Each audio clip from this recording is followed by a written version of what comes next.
Blessing. Blessing talaga. Sabi ko nga, dahil hindi lahat nagigising. And 2026, the year of the Lord's favor. Yan ang lagi natin tandaan. So 2026, year of the Lord's favor. Last year, year of breakthrough. Ngayon, year of favor ng ating Panginoon. At ang ating team, hindi pa natin ilalagay. Baka next week lalagay natin. Committed to make disciples. So dapat yun ang focus natin, ang maghayag ng mabuting balita ng kaligtasan. Dahil nakikita natin, no, mangyari na ang aga-aga ng taon, meron na agad yung Venezuela. Alam niyo ba nangyari sa Venezuela? Ano, parang sinakop ng Amerika at parang marami pa silang gustong sakupin. Ganun din ang China. At panalangin natin lagi yung kaguluhan ay wag nang lumaki pa. Amen. Lalong-lalo na dito sa Pilipinas, may bundok ng sumabog, yung Mount Mayon. Amen. So, panatili po natin panalangin sa ating paligid. Amen. But still, hindi man kagandahan na nangyari, tapat lagi ang Panginoon sa buhay natin. Amen. Sabi nga kanina ni Pastor Joby, ang ating pag-asa lamang ay nasa Panginoong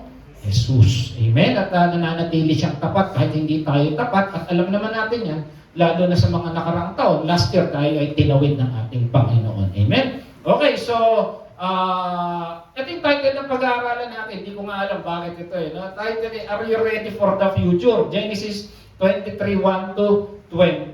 Amen. Dapat maikli lang to. Ewan ko ba, nung nag-aaral ako, humaba ng humaba. Amen. So, are you ready for the future? Tali mo katabi mo, handa ka na ba? Amen. So, alam natin, no, nagsisimula na ang taon at since this is the start of the year, dapat at tingin natin sa future na. Amen? So, kanina medyo may pasimula na si Pastor Joby. Sabi ko talaga, everything is in order. Amen? So, basahin natin yung Genesis 23:1. Ito yung namatay na si Sarah. Sabi dito, nabuhay si Sarah ng 127 years. Sino si Sarah? Asawa ni Saro. Hindi. Ni Abraham. Amen. Sabi dito, ilan lang sa Biblia ang talagang pinangalanan o talagang binigyang papugay na babae. No? So rito si Sarah, 127 years. Matagal ba yung 127 years na nabuhay?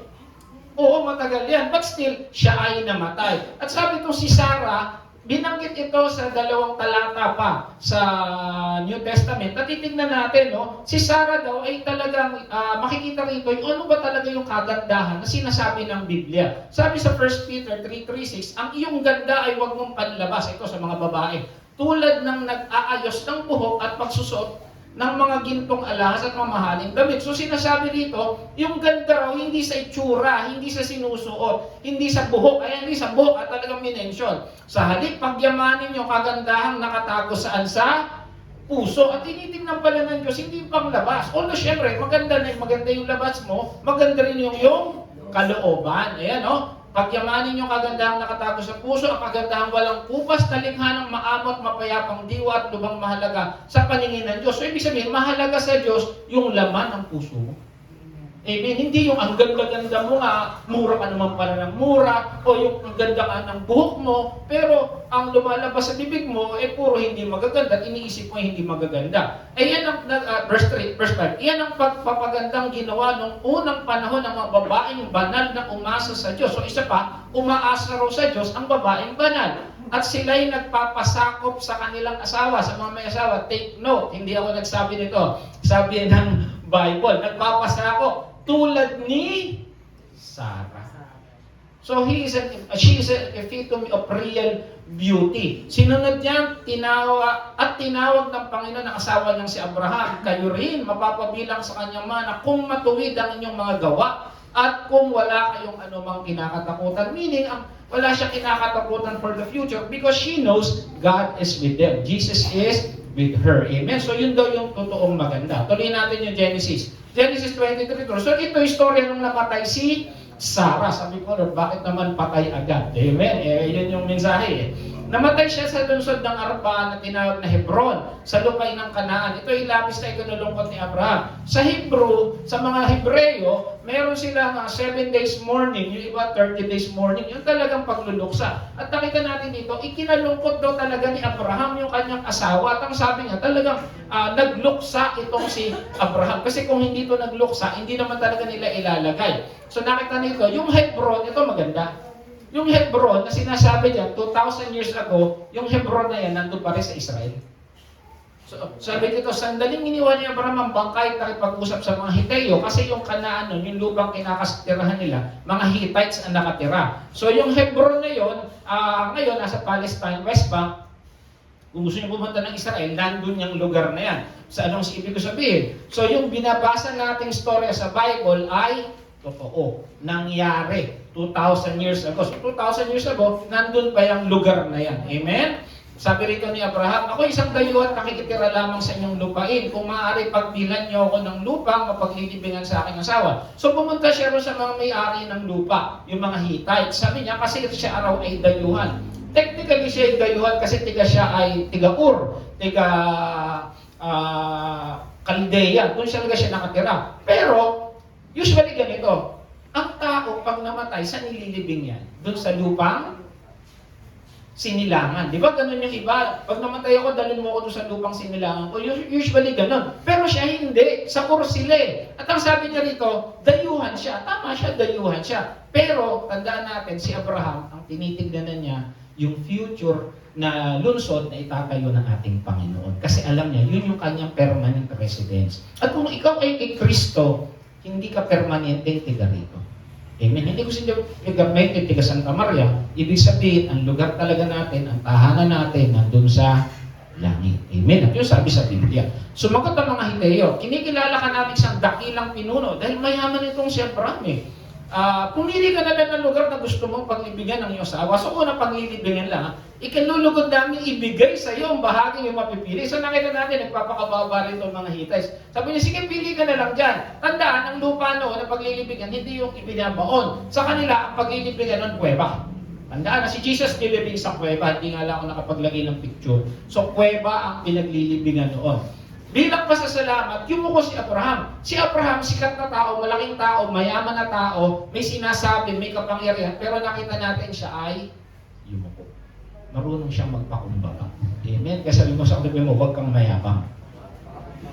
Amen? Kasi si Abraham, kahit na ano pa yung sabihin na natin, kapangyarihan meron siya, marunong siya magpakababa. Amen? Hindi niya sinabing, mayaman ako, bigyan niyo sa akin yan. Well, hindi ganun. Hindi niya binibigay, hindi siya nagyayabang. Magpus siya ay nagpakababa. At sinabi niya, kung talagang hindi kayo tutol na dito ilibing ang aking asawa, tulungan niyo ako makiusap kay Efron na anak ni Zohar. Sino yun? Kasi sa isip niya, mayroon na siyang lugar na paglilibingan. Ang may-ari, si Efron. Pangalan Efron. Nais kong saksiyan ninyo ang pagbibili. So talagang gusto niya, may mga witness. Hindi yung parang usapan lang sa hangin. Di ba merong ganon? Text lang, pre, pautangin mo ako. Sabihin mo, hindi, bibigyan na lang kita. Pero pag nagkita, wala man akong binanggit sa'yo. Hindi uso sa kanila yun. Sa kanila, harapan, may witness. Sabi niyo, nais mo saksiyan yung pagbili. Sabi ni Efron, ibigay. Sabi niya, hindi, bibiling ko. Yung yungib sa tabi ng kanyang lupin sa Macpela. So alam niya, saan gusto niyang ilibing ha? Kung bakit yung gawin libingan, babayaran ko siya sa gustong halaga. Alam niya saan niya ililibing. May nakita mo to si Abraham, talagang planado niya lahat. Amen. Alam niya yung gagawin niya. May plano siya saan ititira, saan ililibing. At tandaan, kahit na siya ay hindi tigaron, siya ay nagpaplano para sa buhay nila. At maging hanggang kamatayan, alam niya saan niya ililibing si Sarah. Lumipat si Abraham sa Hebron at doon tumira. Ito yun, dito siya naman. At sa malalaking puno ng Mamre, nagtayo siya rin ng altar. Bakit daw gusto niya ron? Kasi doon siya una nagtayo ng altar. Amen? Doon niya unang parang nakanilig ang Diyos sa may Mamre o malapit ko sa yungib ng Macpela. Nagkataon si Efron ay kasama ng mga nagkakatipong mga Heteo sa may pintuan ng lungsod. So ibig sabihin, pag sinabi mo siya ay nasa pintuan ng lungsod, ibig sabihin, isa siya sa may posisyon sa lungsod na yon. Parang doon si Lot. Kasi doon sa Lot, binanggit na si Lot daw nasa pintuan din ng lungsod. Pag sinabing ikaw ay nasa pintuan ng lungsod, ibig sabihin, isa ka sa opisyalis, isa ka sa may sinasabi, isa ka sa may kapangyarihan sa lugar na yon. Amen? So si Efron daw, malaking tao din. Kaya sinabi niya kay Abraham, na narinig ng lahat hindi lamang yungib, pati ang lupang inalalagay ito, ibibigay ko sa iyo. Kanina, yung yungib lang. Ngayon, yung lupa na nung yungib, sabing ganon, bibigay ko sa iyo, sabing ganon.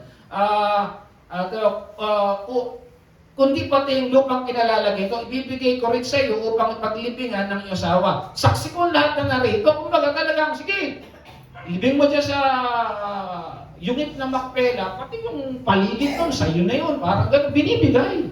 Amen? At tingnan natin, ang ginawa ni Abraham, verse 12. Yumuko si Abraham sa harapan ng naro, so second time, he humbles himself. At sinabi niya kay Abraham na narinig na lahat, kung maaari, pakinggan mo ako. Bibilhin ko ang buong lupain. So kanina, yung tapos yung lupa, ngayon buo na. Yung buong lupain na. Hindi natin alam gaano kalaki yan. Tanggapin mo ang tamang kabayaran. Yung isa binibigay siya, binibili. Kasi ganito, yung kustumbre nila nung panahon na yon, hindi sila yung nagpapaligoy-ligoy pa. Pag sinabing ibibigay, parang sinasabi, kasi alam nila, mahihiya yung kabilang partidos, bibilin. Hindi, tayo pag sinabi bigay ko niya, akin na talaga yan. Nung panahon nila, hindi. Alam niya, magka-counter offer yung kabilang grupo. Ano sabi niya? So sumagot nga siya, bibiling ko yung buong lupain. Magkano? Ito grabe, verse 15. 400 pirasong pilak. Imagine yun, 400 pieces of silver. Si Jesus, ilang pieces ng silver binili? 30. Kasi yung 30, halaga lang ng alipin.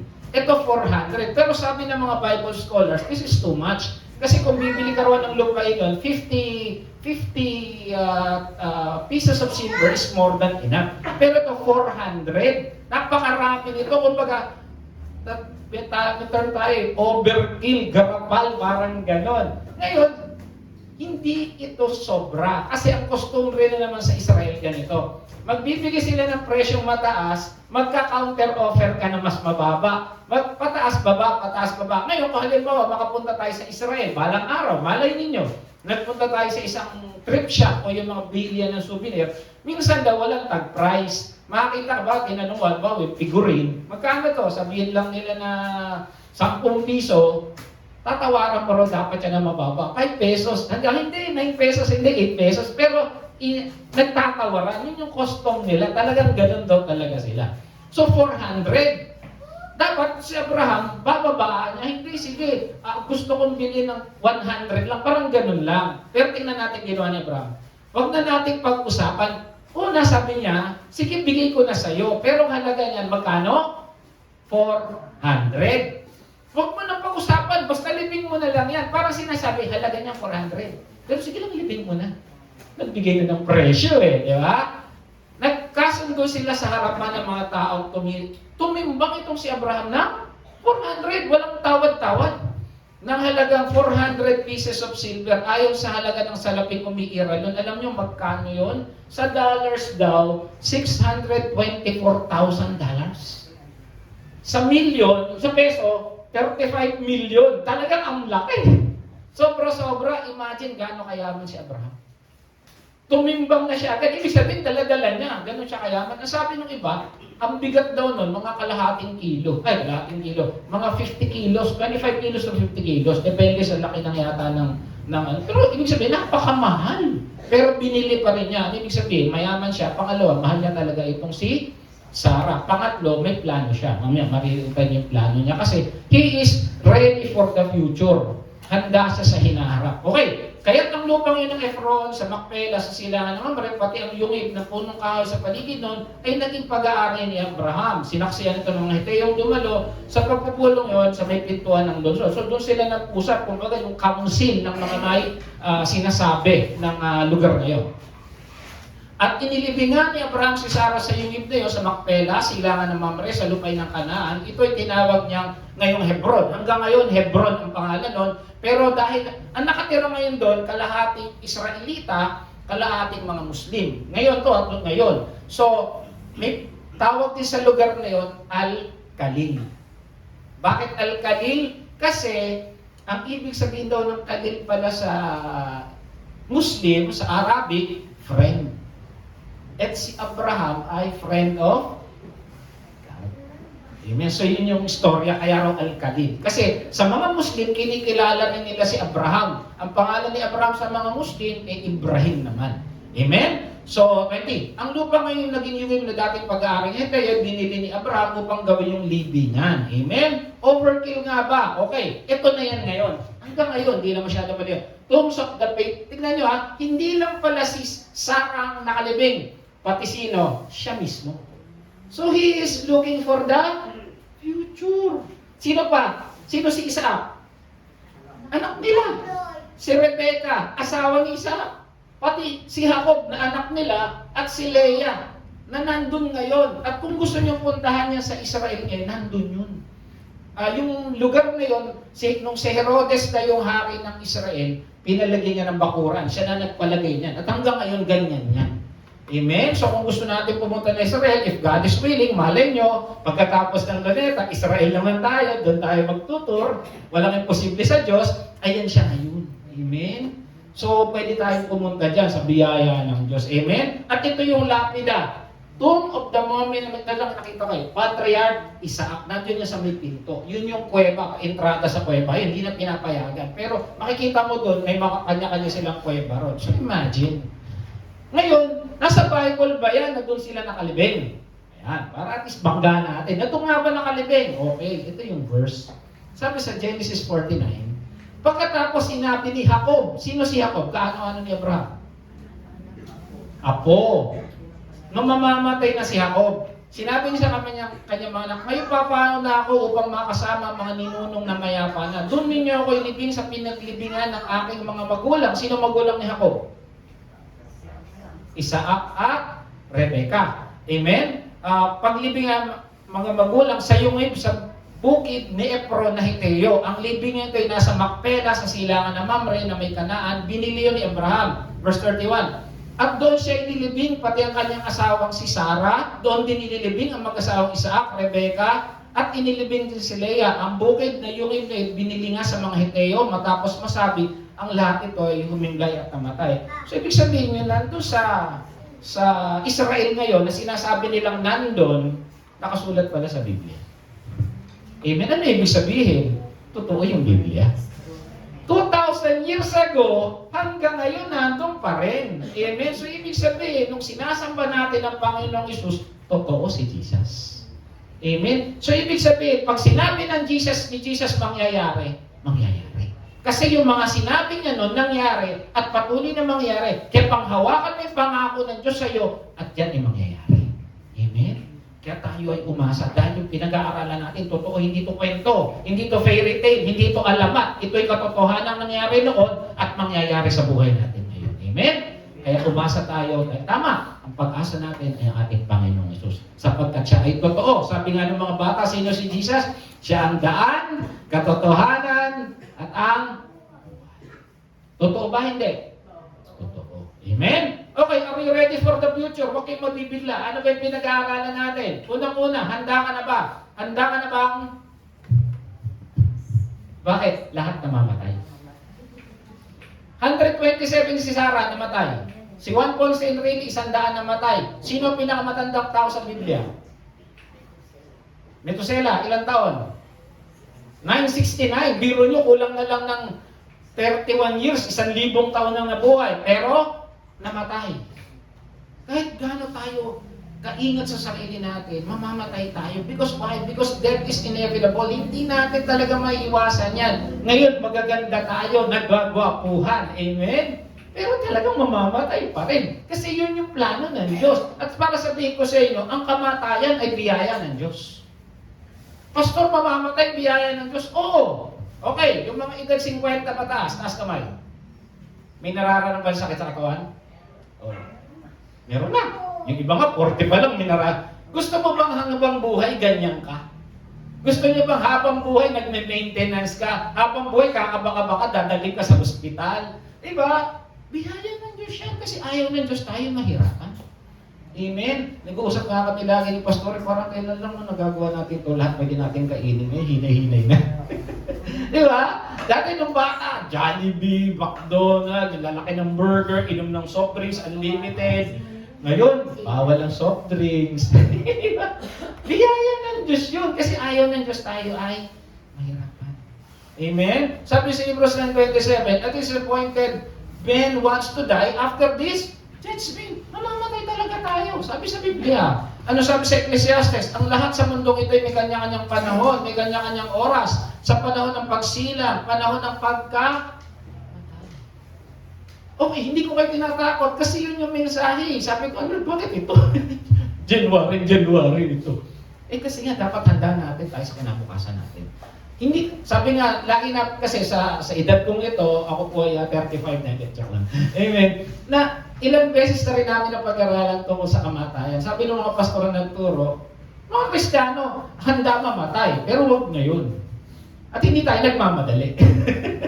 Amen? Sabi dito, may kanya-kanyang oras ang lahat. Nung isang araw, nanood ako ng isang vlog, yung, alam ko, hindi nyo na inabutan yun. Wala na yung lolo ko, gusto kong tanongin. Meron daw, bago yung mga SM na yan, Trinoma, Ayala, sa Pilipinas daw, ang mga unang mall, nasa Escolta. At merong isang mall doon, ang pangalan Crystal Mall. Ito rin pinaka-magandang mall doon, talagang glass, tapos aircon. Yun daw mga tao, no, talaga pupuntura o pupustura. Alam niyo pustura? Yung talagang dadamit, mag-aayos na maganda. Nandun lang, tambay lang sila. Pag tinanong, saan pumunta? Diyan sa Crystal Mall. Talagang, talaga pumunta ka doon. Kasi lugar tambayan daw yun ng mga mayayaman. At may sinasabi nung panahon na yun. Ngayon, nung panahon daw ng gera, nasira yun. Durog, binagsakan ng bomba eh.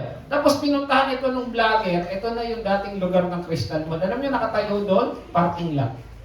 Ano ibig sabihin? Kahit anong ganda, anong tibay ng isang struktura, bukas nandyan yan, pagkalipas ng ilang taon, maaaring mawala na yan.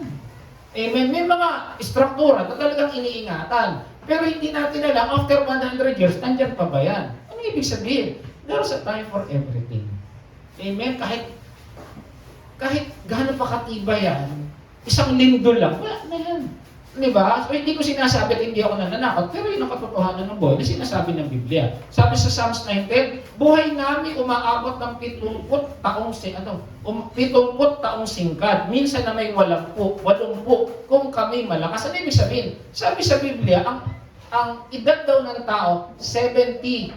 Kung maingat ka, 80. Kung mas malakas ka pa, maaaring umabot ka pa. Pero ang median ng taon ng buhay natin, 70 to 80. Bakit ko sinasabi to? Okay, 80. 80 ang median ng buhay natin. Malulusog tayo. Ilang taon ka na ngayon? Ako 50.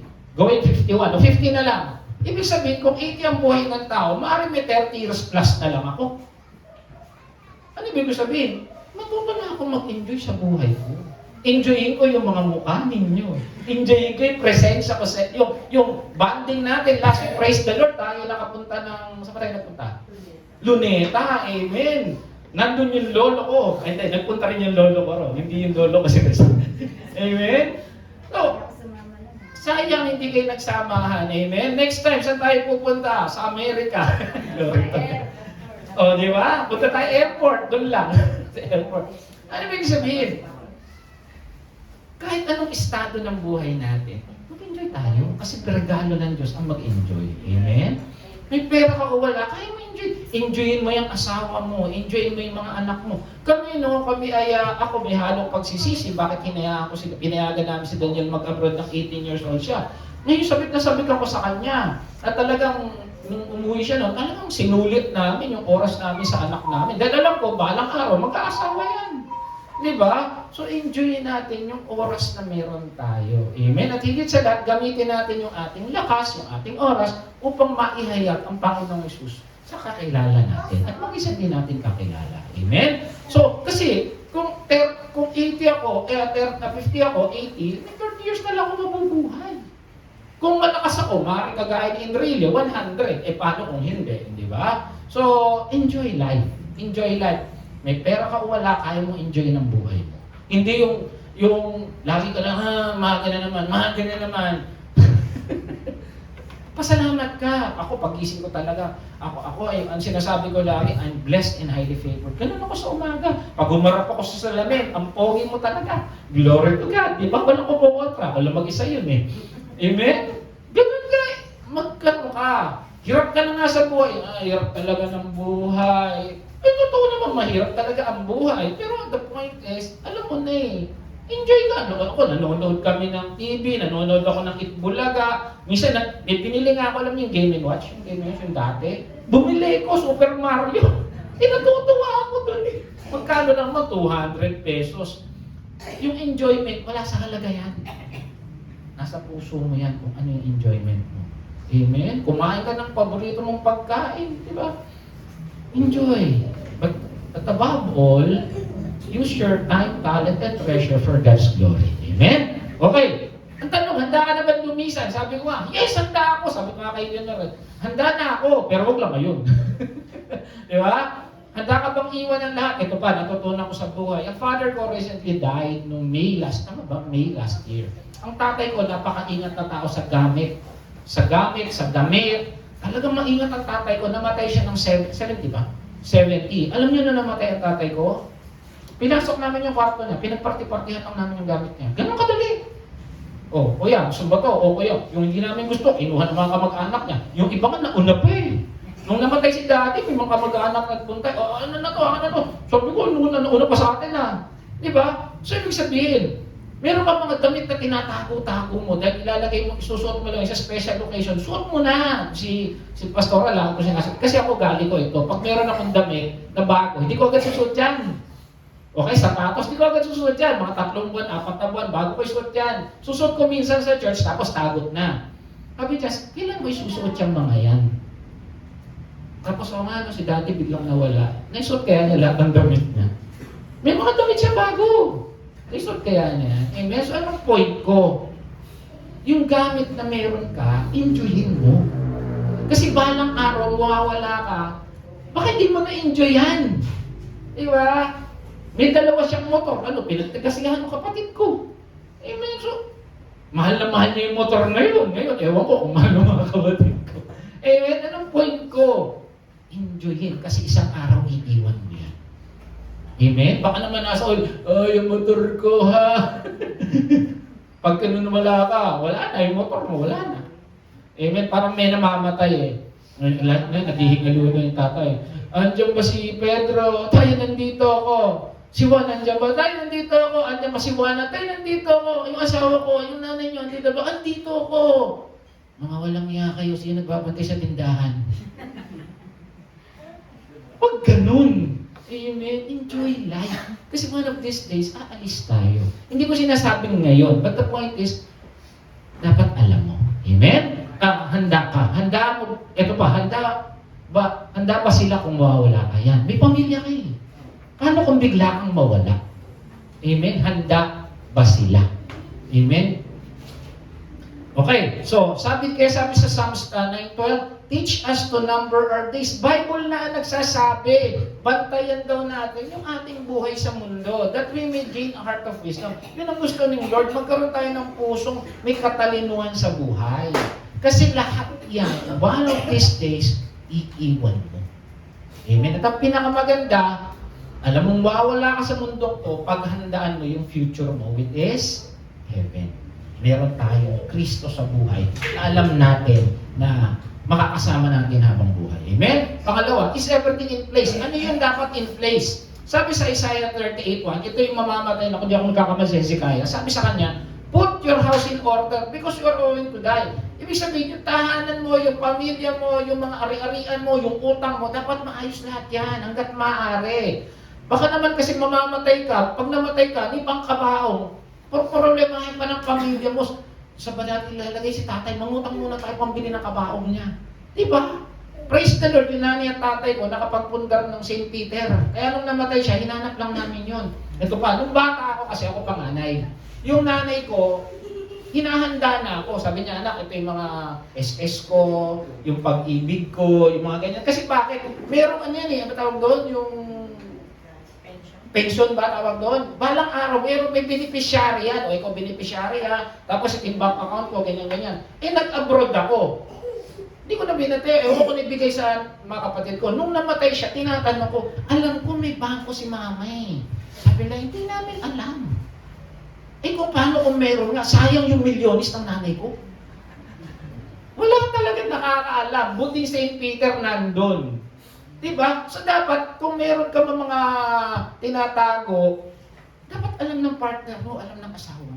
Amen? Yung password ng email, password ng GCash mo, malay mo, may 10,000 ka ron, sayang din yun. Yung bank account mo, dapat alam niya rin, alam nyo, alam ng anak mo. Amen? Hindi ito, siyempre, pamilya kayo eh. Amen? Huwag naman to sa alam mong nanakawin na tinatago-tago mo. Amen? Ano sabi sa Genesis? Si Abraham, bumili siya ng bahay at ng lupa. Diba? Kasi hindi lang pala kay Sarah yun, para sa kanilang lahat. Amen? Para sa kanilang pamilya. Ang tanong, may insurance ka ba? Kung wala kang insurance, kamusta yung SS mo? SS ka lang. Diba? Kung may insurance ka, mas maganda. Pag nagkasakit kang bigla, merong SS, meron kang insurance na pampagamot. Yung GCash tandaan. Pag nag-load ka sa GCash, meron yung free insurance worth 30,000. Kada maglo-load ka gamit ang GCash, tignan nyo. Ako, chine-check ko lagi yun. Kasi bakit? Paano kung may mangyari sayang 30,000 makukuha sa GCash? Meron yun, may ganun. Amen. Pangalawa, may last will ka na ba? Ako, isa lang anak ko, kaya alam ko yung ari-ari. Wow, ari-arian eh. May mga ekta-ektarya kong lupa eh. Saan ako mapupunta? Amen?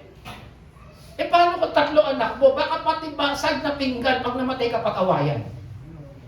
Naalala ko ito, yung lola ko, may mga parador yan, talagang mga nara.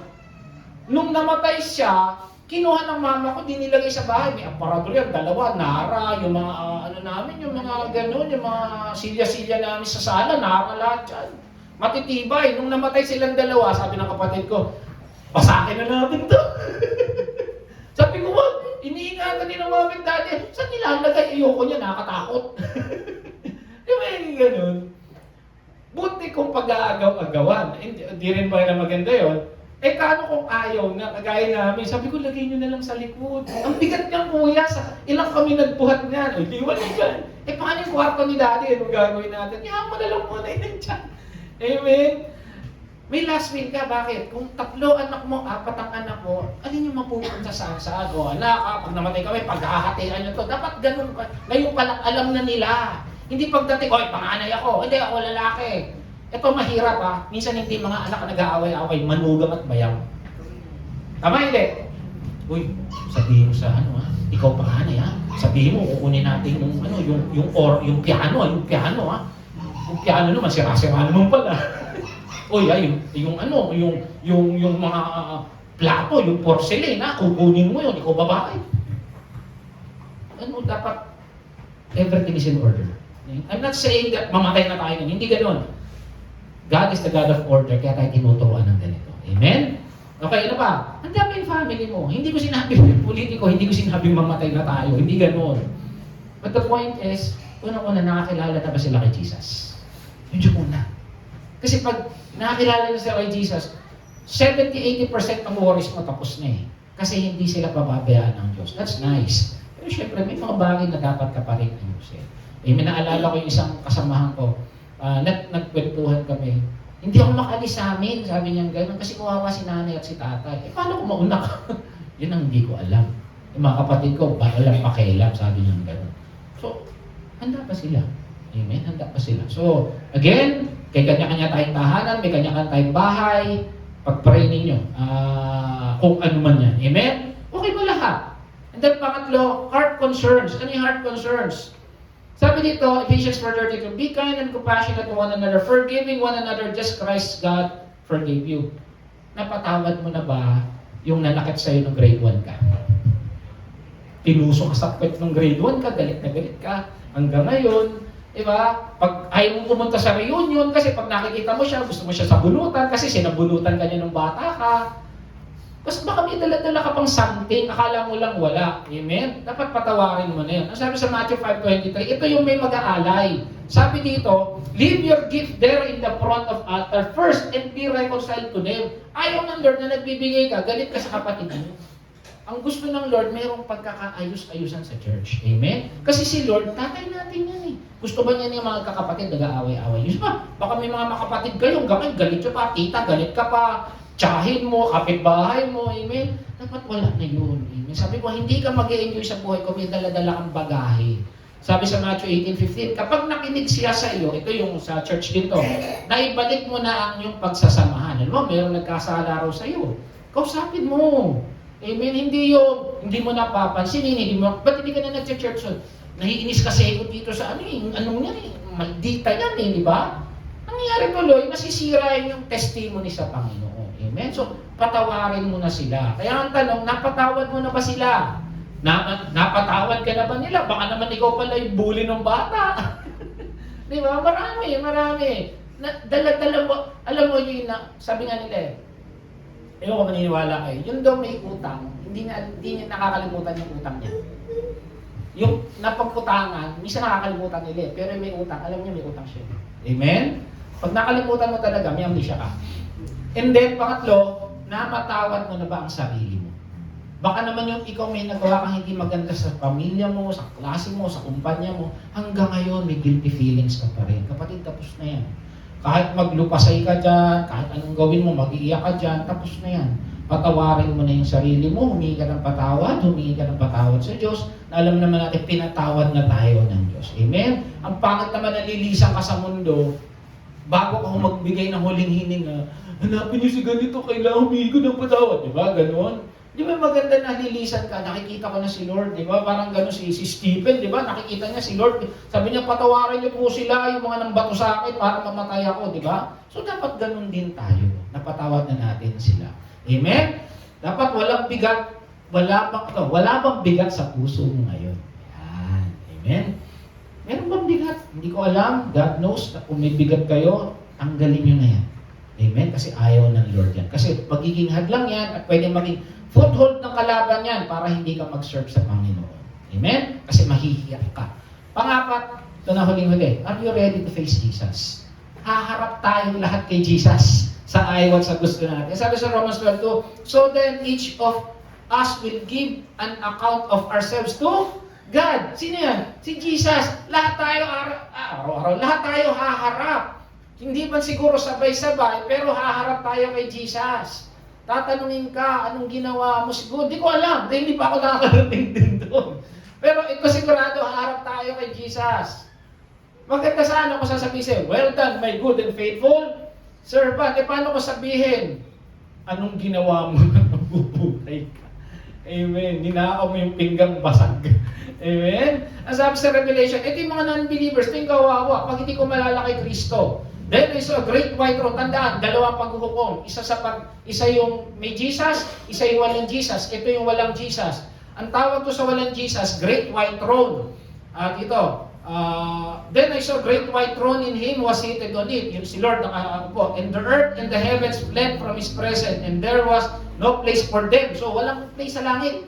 And I saw the dead, great and small, standing before the throne. So nakaupo talaga. And books were opened. May libro ang Diyos. Nandun yung pangalan natin. Amen? The dead were judged according to what they have done, according as recorded in the book. Tandaan, hindi ko alam gaano kalaki yung libro ni Lord. Pero I'm sure ako, may libro doon. Sobrang talino ng Diyos. Alam niyo lahat tayo may DNA. Naniniwala ba kayo? Meron tayong DNA. Yung DNA natin, napakaliit nun. Yung DNA natin, mas maliit pa sa isang patak ng dugo. Dahil yung isang patak ng dugo, siguro 1,000 DNA yun nandun. Ito itong amazing, natutuwanan ko lang isang araw. Yung isang DNA natin, kayang mag-store ng 500 books na tig-1,000 pages. Imagine isang patak. Walang storage ngayon na kaya yun. 500 books na tig-100 pages ang laman. Ano ibig sabihin? Yung data na kayang ilagay sa DNA natin. What more pa yung book? Kaya alam ko, ano to yun? Ibang klaseng libro to eh. Kaya nandun lahat ng pangalan ng tao, pati yung ginawa nila. Tayo ba? May mga nagawa ba tayo hindi maganda? Kung wala, kung meron man, at may Kristo ka na, alam ko pinatawad ka na. Paano kung wala pa? Amen? Ito naman pa. All inhabitants of the earth will worship the beast. Ayan, pag yung mga, ito na, yung tribulation. All whose names have not been written in the Lamb's Book of Life. Meaning, kung merong book para sa mga walang Jesus, may book din para yung merong Jesus. Ang tawag doon, Lamb's Book of Life. At sa biyaya ng Lord, alam ko, lahat tayo tumanggap kay Jesus, nandun yung pangalan natin. Amen?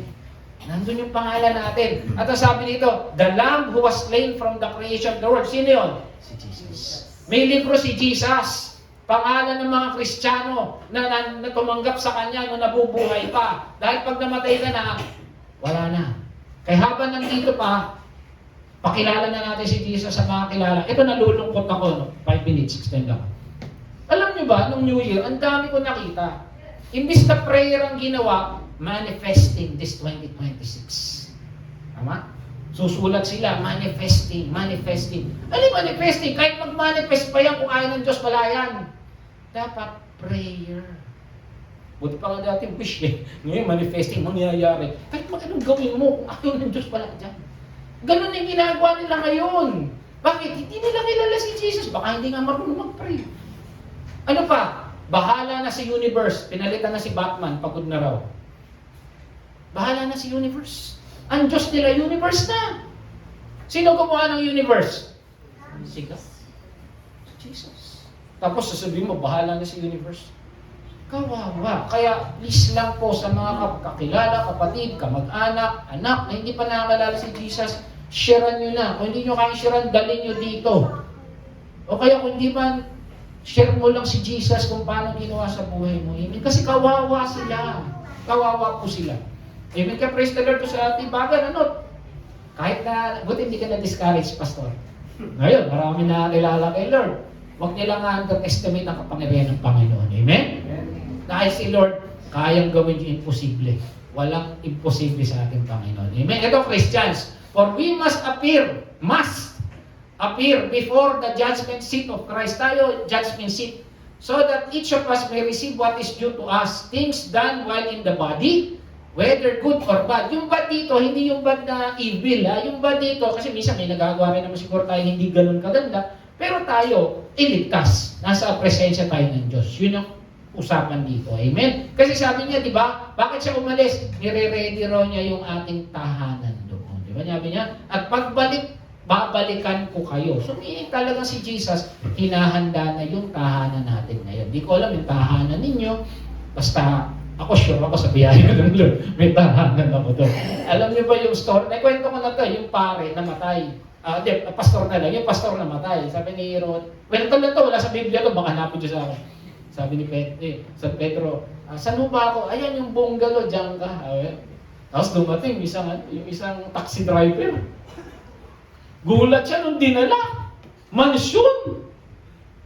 Nagreklamo kay San Pedro yung pastor. Pastor ako, bungalow, at taxi driver lang, mansyon. Kasi marami nagpe-pray pag nagmamaneho siya. Hindi niya na-gets. Tama si pastor. Amen? Ang tanong, lahat tayo harap kay Jesus. Ikaw, handa ka na ba? Amen? Praise the Lord. Pagharap natin doon, ito maganda. Pag ikaw may Jesus, wala na, welcome to heaven ka na. Amen? Siguro tatanungin pa rin tayo, pero nandun na tayo sa langit. Yun ang maganda. Secured tayo. Sabi nga, secured tayo dahil sa ginawa ni Jesus sa krus ng Kalbaryo. And that is grace, my brothers and sisters. Amen? Hindi tayo karapat-dapat makarating ng langit, pero biyaheng langit tayo dahil sa biyaya ni Jesus. Amen? Kaya sabi dito, takeaways natin for today, everybody dies, wala akong acronym, lahat mamamatay. Is everything in place? Ayos ba yung tahanan mo? May last will ka na ba? Heart problems, may napatawag mo na ba sila? May kagalit ka ba? Dapat wala na yan. Are you ready to face Jesus? Amen? Last verse natin, Jeremiah 20. Ito maganda sa atin. For I know the plans I have for you, declares the Lord. Plans for welfare and not for evil, to give you a future and hope. Yung future may hindi lang dito sa lupa, hanggang langit yan tagos. Amen? Kaya, are you ready for the future? Amen? Kaya, praise the Lord, kasi tinuturo sa atin. Iba hindi pinag-aaralan to, pero praise the Lord, pinaturo sa atin ng Lord kasi God wants everything in place. Pero pag may Kristo ka, I'm sure ako, maganda ang future mo. Amen? Kaya kalabatin mo yung katabi mo, sabi mo, maganda yung future mo. In Jesus' name.